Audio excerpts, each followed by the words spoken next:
సిద్ధం అంటాడు. ఇది దేనికి సిద్ధం నాకు అర్థం కాదు. అలాగే బాబాయిని చంపిన వాళ్ళని కాపాడుతూ తన చెల్లికి ద్రోహం చేశాడు. మరి వాళ్ళకి సమాధానం చెప్పడానికి సిద్ధమా?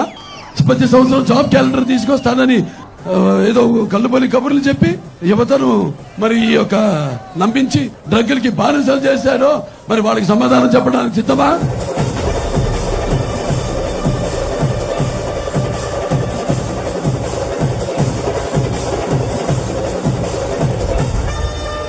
చంద్రబాబు నాయుడు గారు ఎన్నో కార్యక్రమాలు చేపట్టడం మొదలు పెట్టారు. అప్పుడు విద్యకు ప్రాధాన్యత ఇచ్చి ఆయన నాడు ఎలాగైతే రామారావు గారు నాడు ఈ గురుకుల పాఠశాలలు అయితేనేమి, కేంద్ర విద్యాలయాలు అయితేనేమి, జూనియర్ కాలేజీలు అయితేనేమి, మహిళల కోసం పద్మావతి మహిళా యూనివర్సిటీ అయితేనేమి వాటిలకు కొనసాగింపుగా చంద్రబాబు నాయుడు